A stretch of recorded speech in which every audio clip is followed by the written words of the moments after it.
Welcome in. It is Big Ten today on a Wednesday. Truly great to have you with us. We are fueled by Gatorade.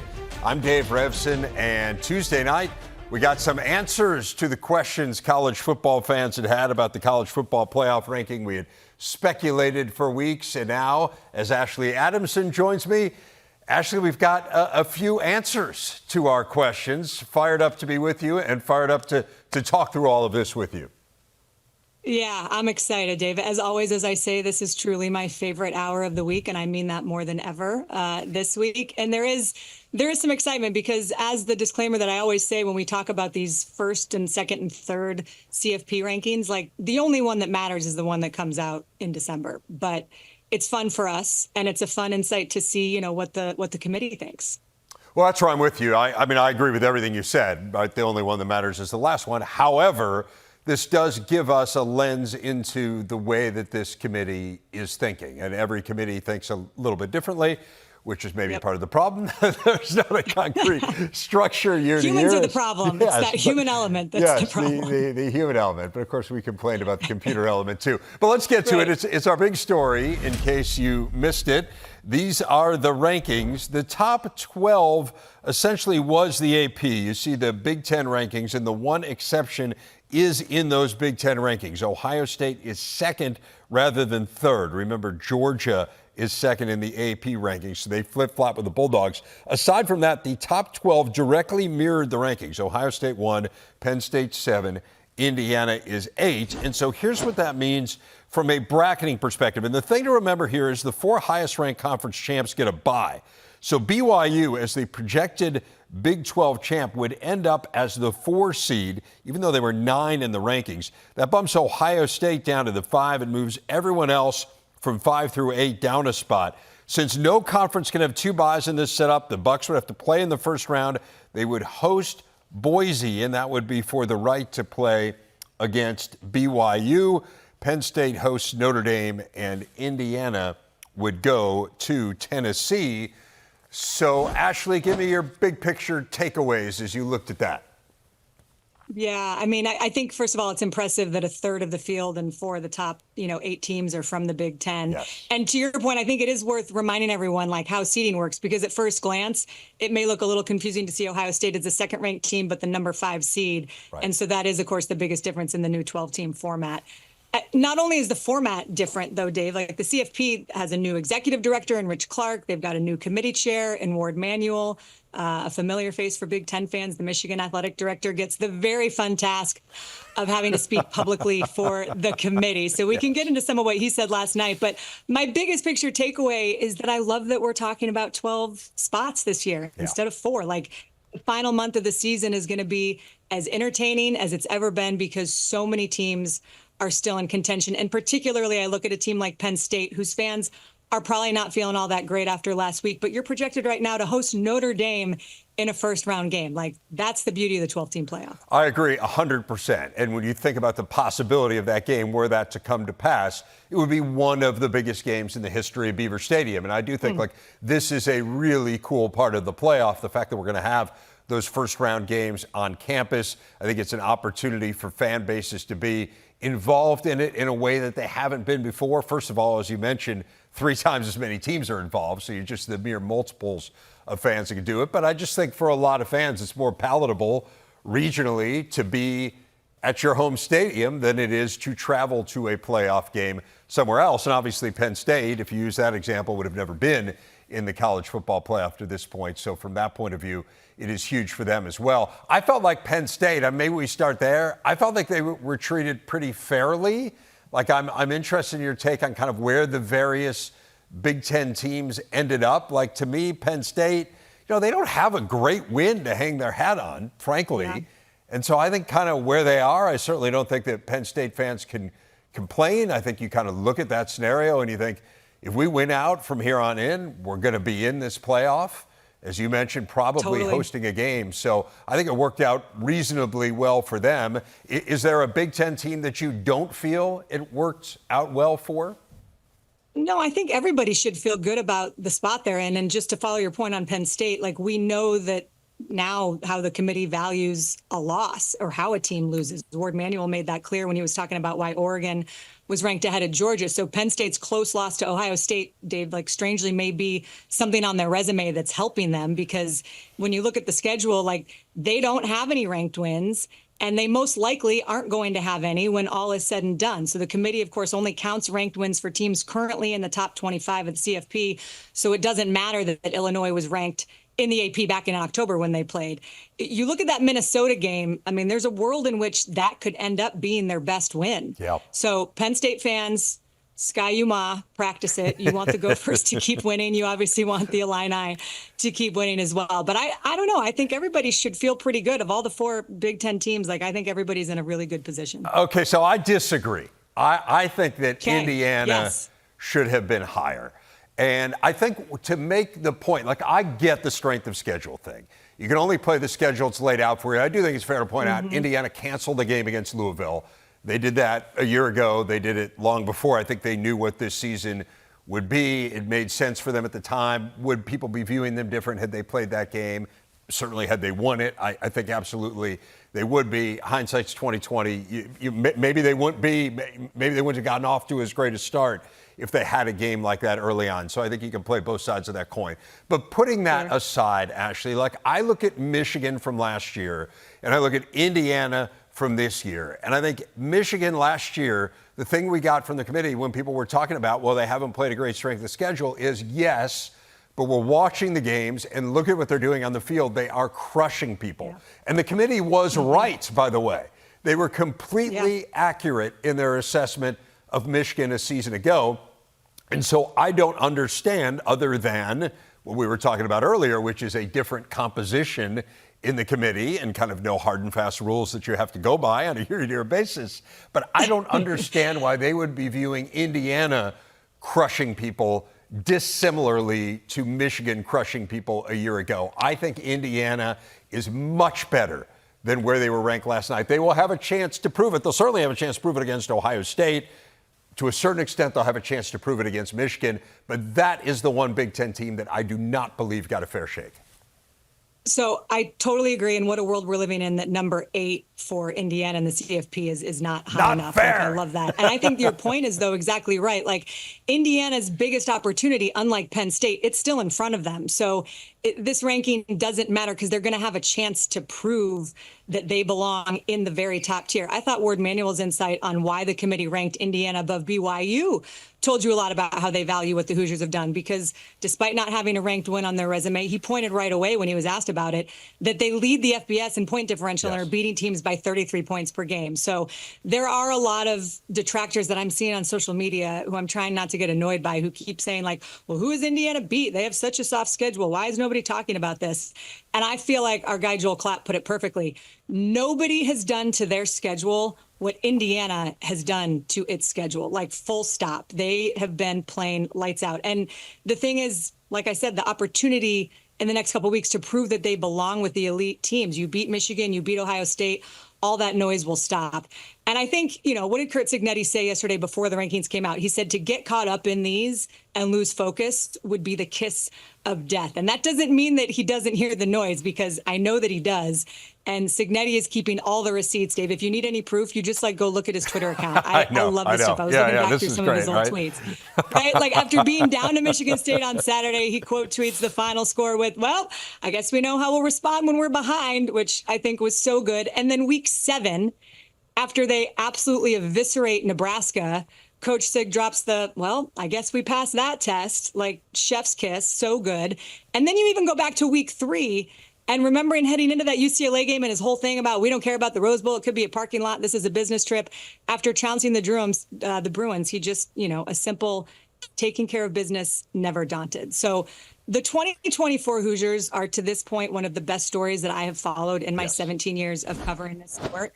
And honestly, to all the people out there who are still doubting Indiana, just keep it going, keep it up. The doubt seems to be the perfect fuel for the Curt Cignetti rocket ship. I agree. And I agree with you also that they have those opportunities in front of them. I guess I just don't understand why they kind of have to prove people wrong based on what they've done on the field, just eviscerating people. I do think one thing that's maybe getting lost in the shuffle here, that people aren't talking about that isn't necessarily Big Ten related, but I think it's interesting because it could dictate opponent for the Big Ten is, like you mentioned BYU, right? And BYU had the narrow wins against, a not very good Baylor team and not very good Oklahoma State team.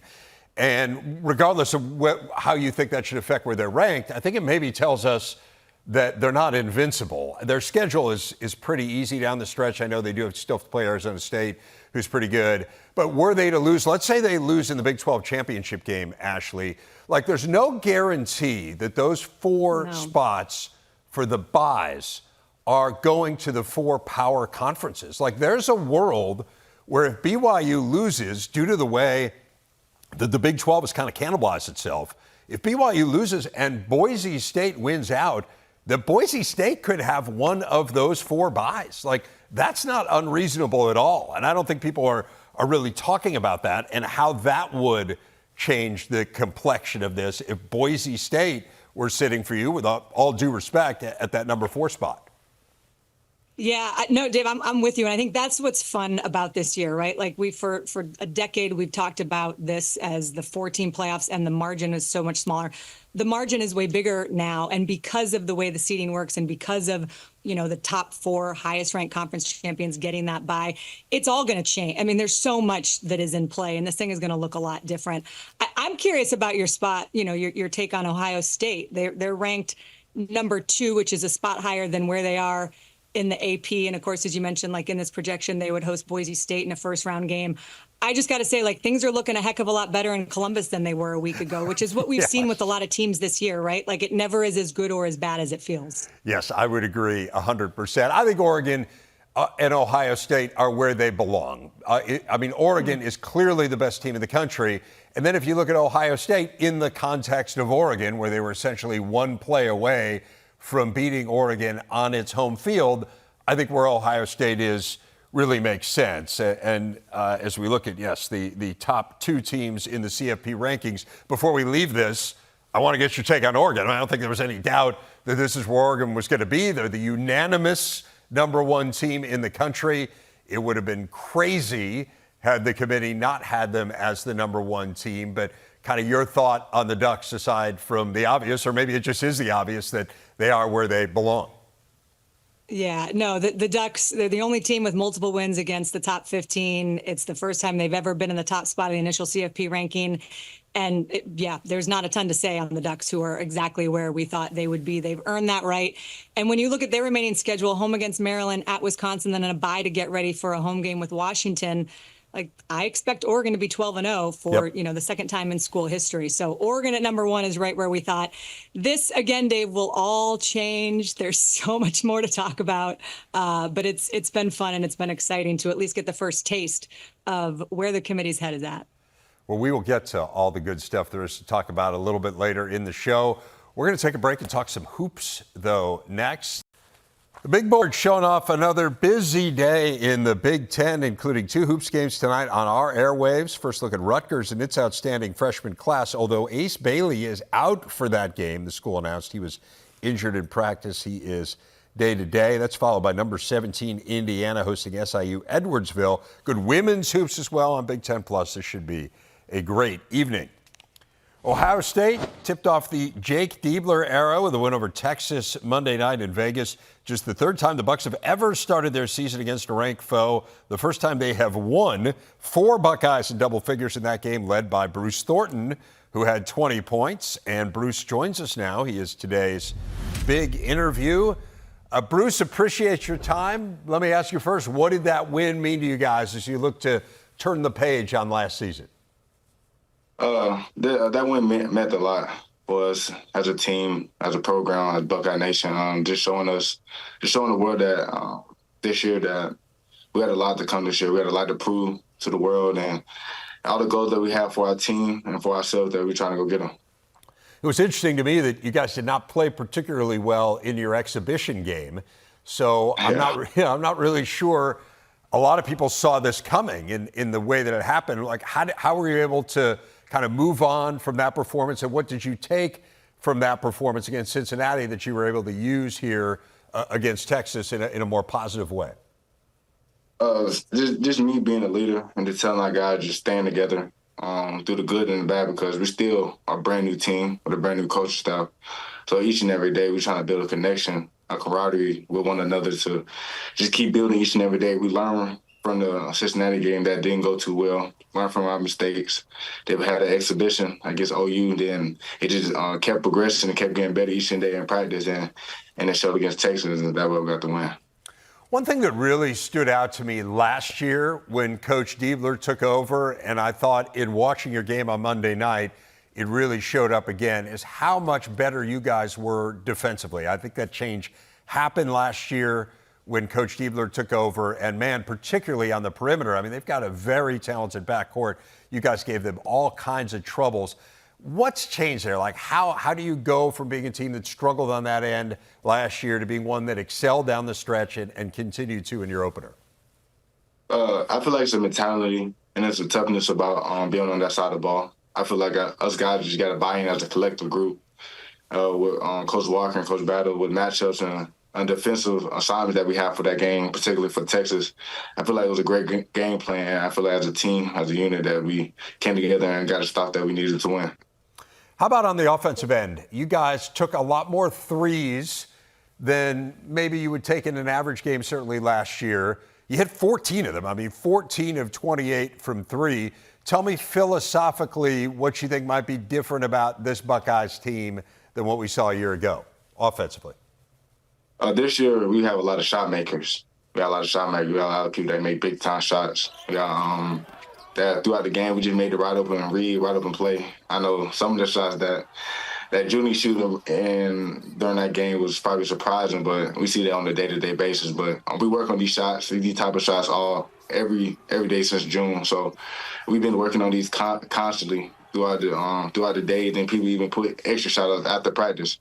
So like our players making these shots wasn't too surprising. That we work on this every single day. How does one celebrate a win like that in Vegas? You were telling me you guys were out there for a few days. There's plenty to do there. Tell me a little bit about the experience. Only some of us could do certain things due to age limit, but so like. What did you guys do anything special while you were there? We went out. Like one thing we always do is go out to eat as a team, as a program. Just keep trying to build that connection. Yeah. On and off the court. So that's one thing we always do: make sure we eat as a team and just to do stuff as a collective group. So. Yeah. One thing that Coach Diebler has talked a lot about in connection to you is that you really are a leader and that you have helped create a family atmosphere on this team. How do you do that? Like, tell us a little bit about your leadership style and what you've done to turn this into a close-knit group. I just trying to make sure everybody feel welcome, all the way down to the teammates, coaches, all the way down to the managers, trying to make everybody feel like a family.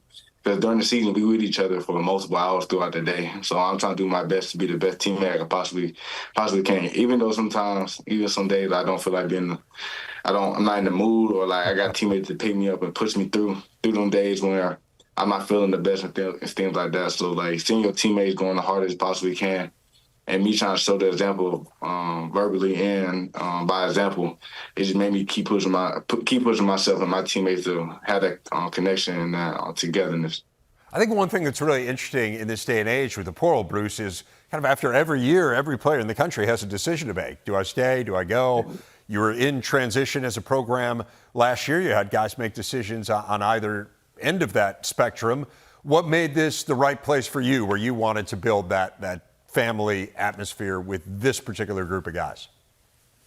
I just know like how fast the season came around. Just know in June, like next November, the first game of the year is going to be in Vegas, and see how fast that turned out. It was already college basketball season, so I just knew the importance of just being together like all the time. So anything I do, I always try to bring a teammate around, or a teammate out to eat, to a game, to a volleyball game, basketball, across, like doing something to always bring a teammate, because we got to build this connection as fast as possible, because how fast this season goes, like you just need them certain things that you just need to win at the end of the game, and having the moments and stuff like that, just knowing your teammate, it really comes in the clutch.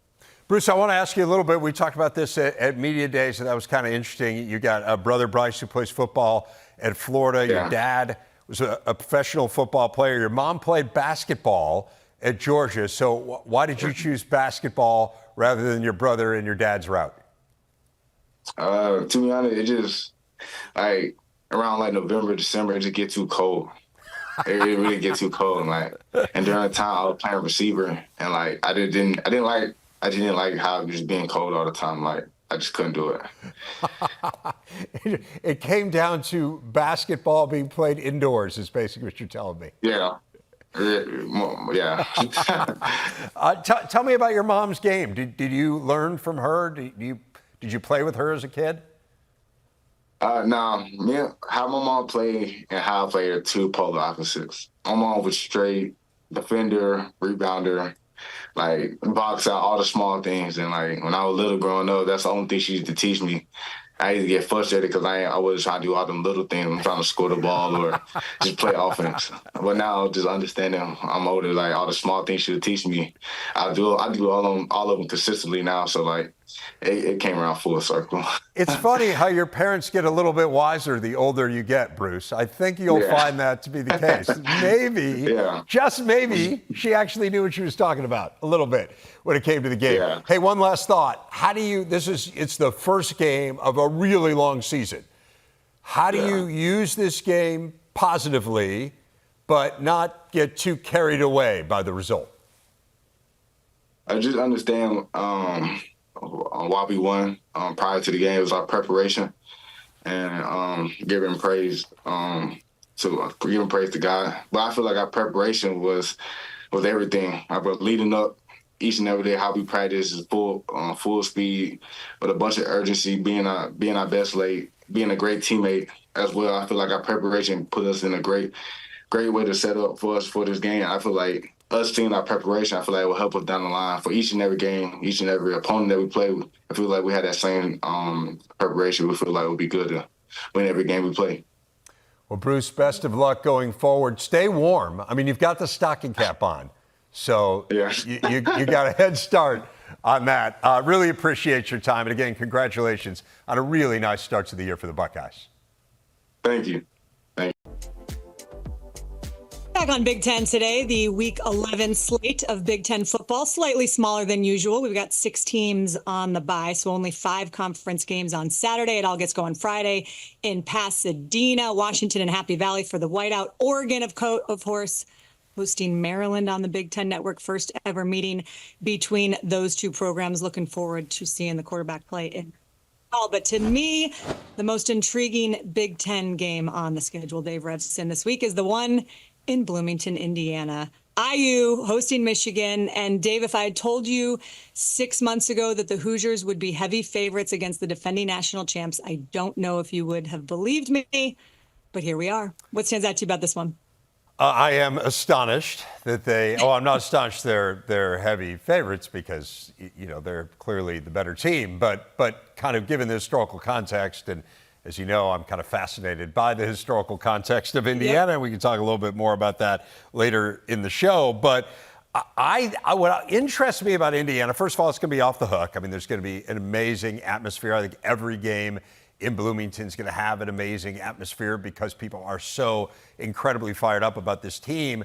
But I wonder, if I'm looking at that ranking in the college football playoff and saying, man, I think they got the short shrift here, I'm guessing I'm not the only one who thinks that. And you were talking about Curt Cignetti and his motivation and his social media and kind of all of the things that he has said publicly about this team. And I have to believe, Ashley, if I understand Curt Cignetti even one iota to the degree that I think I do, he will use that as motivation, the fact that the committee did not treat them as well as perhaps they should have been treated. And I expect them to come out a fired up and motivated team. This team has been fired up and motivated for every single game. So I agree. I think we're going to see some fireworks in Bloomington. I'm also, from the Michigan standpoint, I'm looking forward to seeing Davis Warren. He's been solid his last 2 starts. He's taking care of the football. He's making good decisions. So how will that Wolverine offense fare against an Indiana defense that held Michigan State to minus 36 rushing yards last week? So can he take another step forward, and can the offensive line hold up against a defense that's playing at such a high level? I mean, 7 sacks and 15 TFLs against the Spartans is just amazing. But I do know this, and I agree with you, it is going to be bananas at the Rock on Saturday. So cannot wait for that one. And also speaking, of good environments, I think it's going to be a great scene in Eugene this Saturday. Let's talk about this one. The top-ranked Oregon Ducks hosting Maryland. Our crew will be there. Big Ten Tailgate live from Eugene on Saturday. Mike Hall and the gang will get you set for another great day of Big Ten football. The coverage beginning at 10 a.m. Eastern, 7 Pacific, only on the Big Ten Network and the Fox Sports app. So it's good that the Oregon fans know how to start early in the morning. One of the things we'll be watching for in this game, though, is a chance for some history to be made as we look at our game leaders fueled by Gatorade. Dylan Gabriel, 2 scores away from breaking the NCAA all-time total touchdown record currently held by Case Keenum. Gabriel has scored at least 2 touchdowns in every game this season. So Dave, fully expecting this record to go down on Saturday. And I was really impressed with how Gabriel and Oregon's defense overall, did not flinch when Tez Johnson, their top receiver, got hurt. And Oregon's defense overall, did not flinch when Tez Johnson, their top receiver, got hurt early in the game on Saturday against Michigan. There was no panic. And so I think it's good to hear Dan Lanning say maybe the injury wasn't as serious as they initially thought. So hopefully Johnson will be back at some point because he's such a big play threat for the Ducks. But to me, the larger point and takeaway is that the Ducks are built for the long haul. Like Dan Lanning, he's got depth. They're developing guys who appear to be ready when their number is called. And to me, in the era of this new playoff, when the season is going to be longer than it has ever been, overcoming attrition is like a must for any team that's going to go on and win a national championship. So I'm looking forward to seeing how the Ducks close out the regular season and just continue to fine tune everything, given the injuries that they're playing with, because everybody is dealing with injuries this time of year. Yeah, I think they're built for the long haul, particularly because they're built really well at the line of scrimmage. And I think great teams, look, you need to have incredible individuals, and Tez Johnson is as good a receiver as there is in the Big Ten, and obviously were Dylan Gabriel to be hurt, that would be a big deal, right? I mean, I'm not minimizing any individuals on this team, but if you're really good at the line of scrimmage, let's use Jordan Birch's injury, right? It doesn't really feel like they missed a beat. Are they better with Jordan Birch? Of course they're better with Jordan Birch. He's a fabulous individual performer, but I think if you're a really solid line of scrimmage team on both sides, which they are, that goes a long way. I think it's a really bad matchup for Maryland. Their defense just hasn't been playing well. I think that's been the most disappointing part of it. I know last time out, Billy Edwards probably had his worst game of the year, but he's been really good. They've been good enough there, certainly good enough in the passing game, maybe not as good in the run game as I'd hoped that they would be. But this is a really tough challenge for their defense, Tez Johnson or no Tez Johnson. I think it's going to be really difficult. That feels like 2 teams heading in opposite directions, as does Minnesota, and so well, winning 4 in a row. You got Rutgers coming off the bye, and I would argue there are a few teams that needed a bye quite as much as Rutgers. They are very banged up. I think that's part of the explanation for why they're not playing as well as we hope that they would. We'll see whether or not they can get things on track, but this feels like a really favorable matchup for the Gophers. Yeah, I'm with you, Dave. I think you hit the nail on the head. 2 teams that seem to be going in very opposite directions, and it has been disappointing for Rutgers. I mean, Minnesota, you look at them, they've won 4 in a row after some devastating losses early. And Rutgers, they've lost 4 in a row after starting the season 4-0. So when you talk about, the measure of a team is how you develop and evolve over the course of the season. It's certainly headed in the right direction for the Gophers and not for the Scarlet Knights. These are 2 staffs who know each other really well. Both of Rutgers coordinators coached at Minnesota within the last few years, and PJ Fleck worked for Greg Schiano with the Tampa Bay Bucks. So I will just say, the Gophers, they've got something special going. And 2 regular season wins over AP top 25 teams for the first time in 24 years. It's been fun to certainly watch their season get turned around. And as we said earlier, Penn State, you should be cheering for Minnesota in every game except for the one in which, of course, they play the Nittany Lions. I think we still have more football, Dave. Do we still have more football ahead? We do. Yes. Yes, we do There's have more always football. More. I want to say real quick, I do think it's really interesting, the connections that you were talking about, right? I mean, few teams, even down to players, right? I mean, like Ethan Kelly, like Mattis having been on both teams, but the coaches, the familiarity with one another. I think that part of it is really, really interesting. And I'm blown away by how well Max Brosmer is playing. Like these last few games, you know, historically we have looked at Minnesota as a run-first program that's kind of seemed to be PJ Fleck's DNA, but the way that they have adapted this team is so incredibly impressive, Ash, and turned into a dynamic passing offense, and Brosmer a huge part of the reason why. Couldn't agree more. And I think it's really cool. Again, you talk about a team evolving, like Max Brosmer is the epitome of that. He came in, you know, we'd wonder how he would play at the FBS level. And it's been cool to see the way that he has taken so many steps forward. All right, we got more to come on Big Ten today. Well, thoughts on making the move to Maiava? Well, I think it's interesting, first and foremost, that Lincoln Riley announced the quarterback change when he did, because it, you know, gives Nebraska 2 weeks to get ready for him. I imagine you do that to show fans that you're making a change. And also, you know, he's trying to see what he's got for next year. And I think what Jayden Maiava brings to the table is the ability to run. He's a dual threat guy who, as a freshman at UNLV, threw for over 3,000 yards and ran for almost 300 more. His coaches talk about how steady and unflappable he is, and, you know, just that he never batted an eye when he wasn't named the starter in camp. And it was close between Jayden and Miller Moss coming into the season. But I do want to take just a second, Dave, and say that, like, I am forever going to be a fan of Miller Moss. He has been so loyal to that program. USC's record is not by any stretch squarely on his shoulders. The quarterback, we know it, always gets more blame and credit than they deserve. But I think the biggest problem for Miller was just that his turnovers always seem to come at the most inopportune times. But I wish him the absolute best in whatever is next for him. And I know he will be ready to go if his name is indeed called again this season and wherever, you know, he may end up in the future. So we'll see if USC can get the spark that they're looking for when they face the Huskers in a couple of weeks. That'll be an interesting one. Yeah, I would echo that sentiment on Moss. I have a ton of respect for young people who do what he did, which is stick around and wait your turn. And there were certainly some moments. I mean, the LSU game, it looked to me like they had their quarterback here and that this was going to be the guy whose shoulders they would ride. You're right. I mean, the interceptions are ultimately, it does come back to him. He's not the only problem for USC, but he is one of the problems. I mean, I think it's fair to say that his play hasn't been great. And you mentioned Maiava and that mobility. And that to me makes a lot of sense when you think about the issues they've had on the offensive line. I mean, to have a guy who's more mobile quarterbacks are always more difficult to prepare for. Any coach you talk to will tell you that. And so I think Maiava, you look at what he did at UNLV last year. I mean, he was one of the best players in the Mountain West. He didn't transfer to USC to sit on the bench. So he must have believed that there was a pathway for him to play here. As you mentioned, it was close in the preseason, and now he gets his opportunities. But I echo your sentiment in wishing Miller the best. And who knows? I mean, maybe his time to play and to impact USC football isn't over. None of these things are permanent necessarily. But for now, it seems like they're clearly riding with Maiava, and I'm interested to see how that might change the dynamic for the Trojans. Yeah, I agree. And just the last point on that I would say is we've seen what Lincoln Riley's track record is with mobile quarterbacks, with quarterbacks in general, but with mobile quarterbacks in particular. So we'll see what happens in a couple of weeks from now. But we got more to come. Back to put a bow on Big Ten today. Wrapping things up on Big Ten today. What a performance by great Osabor last night in Washington's win over UC Davis.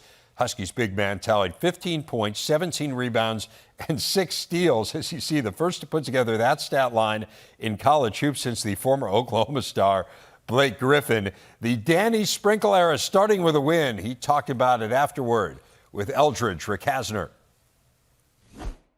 Coach, congratulations, man. A big win. Tell me what it means to get your first win as a Husky coach. It's awesome. You know, it's something you always dream of, man, being a dog. And it was great. You know, I want to give credit to UC Davis. This game scared the heck out of me because I know how good they are. I was in the Big West a long time, and I have a ton of respect for Coach Les and his team. And we tried to get our point across to our team this week. Like, I knew they were going to push us, but we needed a game like that. We needed to get through some adversity. And we need more games like that, too, to see what we're made of. There's more hoops where that came from tonight. Dylan Harper and the Scarlet Knights will take on Wagner. Then it's Indiana hosting SIU Edwardsville, a hoops doubleheader beginning at 6 Eastern, 3 Pacific, only on the Big Ten Network and the Fox Sports app. We have volleyball tomorrow. We do have volleyball tomorrow. We'll have Oregon taking on Nebraska. But for now, Ashley, it is the four are watching for, the biggest things we're focused on heading into the weekend. Where are you starting? Well, I am looking forward to that volleyball match. I will say that. But as far as football is concerned, I'm looking at the two teams that played in the national championship last year, Washington and Michigan, who both have a big game and a chance to become bowl eligible if they win. Huskies are at Penn State, Wolverines are at Indiana. And it's crazy to think that the two teams who played in the Natty last year are now fighting to become bowl eligible as we go into the last few weeks of the season. It's probably a sign of where we are and how much can change from one season to the next. But there are 7 teams in the Big Ten who have already locked up to play in the postseason. And I think for teams like Michigan, Indiana, USC, Nebraska, like those teams who didn't have the seasons that they wanted, the importance of bowl eligibility, and it's not just a marker that means that, you won at least 6 regular season games. It's the extra month that you get with your team and a chance for obviously, younger guys to play in a meaningful game and get their first big opportunities. So I'm interested in seeing what, Michigan and Washington are able to do and if they're able to get that 6th win this season. How about you? What's number 1 on your list? I'm with you. I think it is really important for both of those programs to get themselves to the postseason. I am most interested, though, in Washington's opponent. I want to know how Penn State responds. I mean, we've been talking this whole show about what does it mean for you if you lose that first game. And we heard Urban Meyer talking a little bit about it with Jerry and how you respond in this 12-team playoff era. You and I talked about it off the beginning. Every goal of Penn State's is still in front of them. And James Franklin talked about it this week while acknowledging the disappointment and that he is unhappy with the way things came out in that game against Ohio State. So what happens now? How do they adjust, first of all? Like, are they different when they're down on the goal line? Does that creativity come back? Kind of all of those things that we wonder about what happened on the field in terms of the X's and O's. But I'm also interested just in the mentality and what it looks like. And I think they'll be buoyed and helped by the fact they got a whiteout. So I think it's going to be a great atmosphere in State College. But that is the first thing I'll be watching for. How about you, Ashley?